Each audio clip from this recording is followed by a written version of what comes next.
السلام علیکم viewers, previous episodes آپ نے دیکھی ہوں تو آپ کو معلوم ہوگا کہ ہم نے سورہ بقرہ میں یہود کی تبلیغ کے حوالے سے پڑھنا شروع کیا ہوا ہے۔ تو آئیے آج مزید کنٹینیو کرتے ہیں۔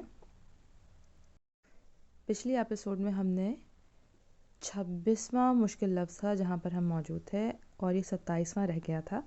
چلیے پہلے اس کو پڑھیں پھر ہم آگے ترجمہ پڑھتے ہیں۔ 27ویں نمبر پر مشکل لفظ ہے سبت۔ سبت یعنی ہفتے کا دن۔ بنی اسرائیل کے لیے قانون تھا کہ وہ ہفتے کو آرام اور عبادت کے لیے مخصوص رکھیں۔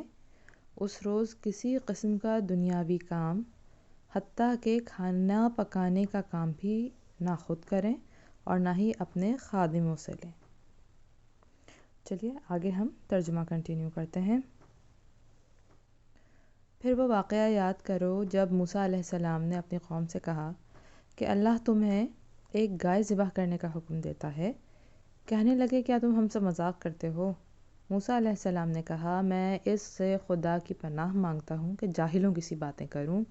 بولے اچھا اپنے رب سے درخواست کرو کہ وہ ہمیں اس گائے کی کچھ تفصیل بتائے۔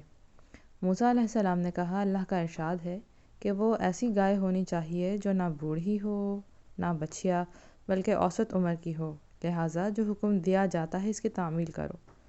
پھر کہنے لگے اپنے رب سے یہ اور پوچھ دو کہ اس کا رنگ کیسا ہو۔ موسیٰ علیہ السلام نے کہا وہ فرماتا ہے زرد رنگ کی گائے ہونی چاہیے، رنگ ایسا شوخ نہ ہو کہ دیکھنے والوں کا جی خوش ہو جائے۔ پھر بولے اپنے رب سے صاف صاف پوچھ کر بتاؤ کیسی گائے مطلوب ہے، ہمیں اس کے تعین میں اشتباہ ہو گیا ہے، اللہ نے چاہا تو ہم اس کا پتہ پا لیں گے۔ موسیٰ علیہ السلام نے جواب دیا اللہ کہتا ہے کہ وہ ایسی گائے ہے جس سے خدمت نہیں لی جاتی، نہ زمین جوتی ہے نہ پانی کھینچتی ہے، صحیح سالم اور بے داغ ہے۔ اس پر وہ پکار اٹھے کہ ہاں اب تم نے ٹھیک پتہ بتایا ہے۔ پھر انہوں نے اسے ذبح کیا ورنہ وہ ایسا کرتے معلوم نہ ہوتے تھے۔ اب ہم یہاں پر یہ 28واں مشکل لفظ پڑھتے ہیں۔ چونکہ بنی اسرائیل کو اہل مصر اور اپنی ہمسایہ قوموں سے گائے کی عظمت اور تقدیس اور گاؤ پرستی کے مرض کی چھوٹ لگ گئی تھی اور اسی بنا پر انہوں نے مصر سے نکلتے ہی بچھڑے کو معبود بنا لیا تھا، اس لیے ان کو حکم دیا گیا کہ گائے ذبح کریں۔ انہوں نے ٹالنے کی کوشش کی اور تفصیلات پوچھنے لگے، مگر جتنی تفصیلات وہ پوچھتے گئے اتنے ہی گھڑتے چلے گئے، یہاں تک کہ آخر کار اسی خاص قسم کی سنہری گائے پر جسے اس زمانے میں پرستش کے لیے مختص کیا جاتا تھا، گویا انگلی رکھ کر بتا دیا گیا کہ اسے ذبح کرو۔ اور تمہیں یاد ہے وہ واقعہ جب تم نے ایک شخص کی جان لی تھی، پھر اس کے بارے میں جھگڑنے اور ایک دوسرے پر قتل کا الزام تھوپنے لگے تھے، اور اللہ نے فیصلہ کر لیا تھا کہ جو کچھ تم چھپاتے ہو اسے کھول کر رکھ دے گا۔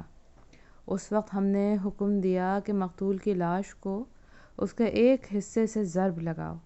دیکھو اس طرح اللہ مردوں کو زندگی بخشتا ہے اور تمہیں اپنی نشانیاں دکھاتا ہے تاکہ تم سمجھو، مگر ایسی نشانیاں دیکھنے کے بعد بھی آخر کار تمہارے دل سخت ہو گئے، پتھروں کی طرح سخت، بلکہ سختی میں کچھ ان سے بھی بڑھے ہوئے، کیونکہ پتھروں میں سے تو کوئی ایسا بھی ہوتا ہے جس میں سے چشمے پھوٹ بہتے ہیں، کوئی پھٹتا ہے اور اس میں سے پانی نکل آتا ہے، اور کوئی خدا کے خوف سے لرز کر گر بھی پڑتا ہے۔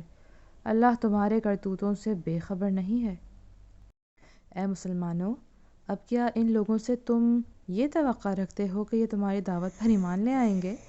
حالانکہ ان میں سے ایک گروہ کا شیوا یہ رہا ہے کہ اللہ کا کلام سنا اور پھر خوب سمجھ بوجھ کر دانستہ اس میں تحریف کی، محمد رسول اللہ صلی اللہ علیہ وآلہ وسلم پر ایمان لانے والوں سے ملتے ہیں تو کہتے ہیں کہ ہم بھی انہیں مانتے ہیں، اور جب آپس میں ایک دوسرے سے تخلیہ کی بات چیت ہوتی ہے تو کہتے ہیں کہ بیوقوف ہو گئے ہو، ان لوگوں کو وہ باتیں بتاتے ہو جو اللہ نے تم پر کھولی ہیں تاکہ تمہارے رب کے پاس تمہارے مقابلے میں انہیں حجت میں پیش کریں۔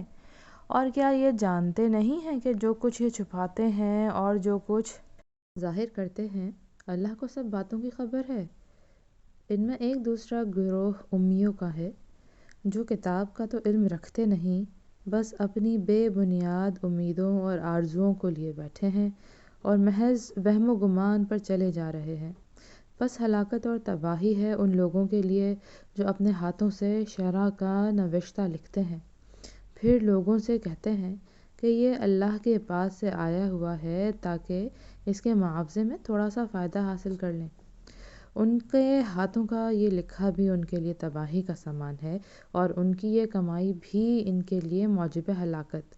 وہ کہتے ہیں کہ دوزخ کی آگ ہمیں ہرگز چھونے والی نہیں، الا یہ کہ چند روز کی سزا مل جائے تو مل جائے۔ ان سے پوچھو، کیا تم نے اللہ سے کوئی عہد لے لیا ہے کہ جس کی خلاف ورزی وہ نہیں کر سکتا؟ یا بات یہ ہے کہ تم اللہ کے ذمے ڈال کر ایسی باتیں کہہ دیتے ہو جن کے متعلق تمہیں علم ہی نہیں ہے کہ اس نے ان کا ذمہ لیا ہے؟ آخر تمہیں دوزخ کی آگ کیوں نہ چھوئے گی؟ جو بھی بدی کمائے گا اور اپنی خطا کاری کے چکر میں پڑا رہے گا وہ دوزخی ہے اور دوزخ ہی میں وہ ہمیشہ رہے گا، اور جو لوگ ایمان لائیں گے اور نیک عمل کریں گے وہی جنتی ہیں اور جنت میں وہ ہمیشہ رہیں گے۔ یاد کرو، اسرائیل کی اولاد سے ہم نے پختہ عہد لیا تھا کہ اللہ کے سوا کسی کی عبادت نہ کرنا، ماں باپ کے ساتھ، رشتہ داروں کے ساتھ، یتیموں اور مسکینوں کے ساتھ نیک سلوک کرنا، لوگوں سے بھلی بات کہنا، نماز قائم کرنا اور زکوٰۃ دینا، مگر تھوڑے آدمیوں کے سوا تم سب اس عہد سے پھر گئے اور اب تک پھرے ہوئے ہو۔ پھر ذرا یاد کرو، ہم نے تم سے مضبوط عہد لیا تھا کہ آپس میں ایک دوسرے کا خون نہ بہانا اور نہ ایک دوسرے کو گھر سے بے گھر کرنا۔ تم نے اس کا اقرار کیا تھا، تم خود اس پر گواہ ہو، مگر آج وہی تم ہو کہ اپنے بھائی بندوں کو قتل کرتے ہو، اپنی برادری کے کچھ لوگوں کو بے خانمہ کر دیتے ہو، ظلم و زیادتی کے ساتھ ان کے خلاف جتھے بندیاں کرتے ہو، اور جب وہ لڑائی میں پکڑے ہوئے تمہارے پاس آتے ہیں تو ان کی رہائی کے لیے فدیے کا لین دین کرتے ہو، حالانکہ انہیں ان کے گھروں سے نکالنا ہی سرے سے تم پر حرام تھا۔ تو کیا تم کتاب کے ایک حصے پر ایمان لاتے ہو اور دوسرے حصے کے ساتھ کفر کرتے ہو؟ پھر تم میں سے جو لوگ ایسا کریں ان کی سزا اس کے سوا اور کیا ہے کہ دنیا کی زندگی میں ذلیل و خوار ہو کر رہیں اور آخرت میں شدید ترین عذاب کی طرف پھیر دیے جائیں۔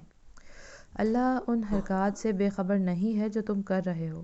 یہ وہ لوگ ہیں جنہوں نے آخرت بیچ کر دنیا کی زندگی خرید لی ہے، لہٰذا نہ ان کی سزا میں کوئی تخفیف ہوگی اور نہ انہیں کوئی مدد پہنچ سکے گی۔ ہم نے موسیٰ علیہ السلام کو کتاب دی اور اس کے بعد پے در پے رسول بھیجے۔ آخر کار عیسیٰ علیہ السلام ابن مریم کو روشن نشانیاں دے کر بھیجا اور روح پاک سے اس کی مدد کی۔ پھر یہ تمہارا کیا ڈھنگ ہے کہ جب بھی کوئی رسول تمہاری خواہشات نفس کے خلاف کوئی چیز لے کر تمہارے پاس آیا تو تم نے اس کے مقابلے میں سرکشی ہی کی، کسی کو جھٹلایا اور کسی کو قتل کر ڈالا؟ وہ کہتے ہیں ہمارے دل محفوظ ہیں۔ نہیں، اصل بات یہ ہے کہ ان کے کفر کی وجہ سے ان پر اللہ کی پھٹکار پڑی ہوئی ہے۔ اب ہم مشکل الفاظ دیکھ لیتے ہیں۔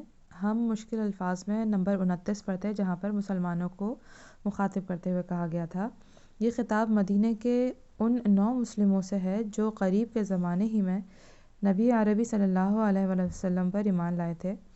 ان لوگوں کے کان میں پہلے سے نبوت، کتاب، ملائکہ، آخرت، شریعت وغیرہ کی جو باتیں پڑی ہوئی تھیں وہ سب انہوں نے اپنے ہمسایہ یہودیوں ہی سے سنی تھیں۔ اس بنا پر اب وہ متوقع تھے کہ جو لوگ پہلے ہی سے انبیاء اور کتب آسمانی کے پیرو ہیں اور جن کی دی ہوئی خبروں کی بدولت ہی ہم کو نعمت ایمان میسر ہوئی ہے، وہ ضرور ہمارا ساتھ دیں گے بلکہ اس راہ میں پیش ہوں گے۔ نمبر 30 پر روح پاک ہے۔ روح پاک سے مراد علم وحی بھی ہے اور جبرائیل علیہ السلام بھی، جو کہ وحی کے ذریعے حضرت عیسیٰ علیہ السلام کی خبر لے کر آئے، اور خود حضرت مسیح علیہ السلام یعنی کہ عیسیٰ علیہ السلام کی اپنی پاکیزہ روح بھی، جس کو اللہ نے قدسی صفات بنایا تھا۔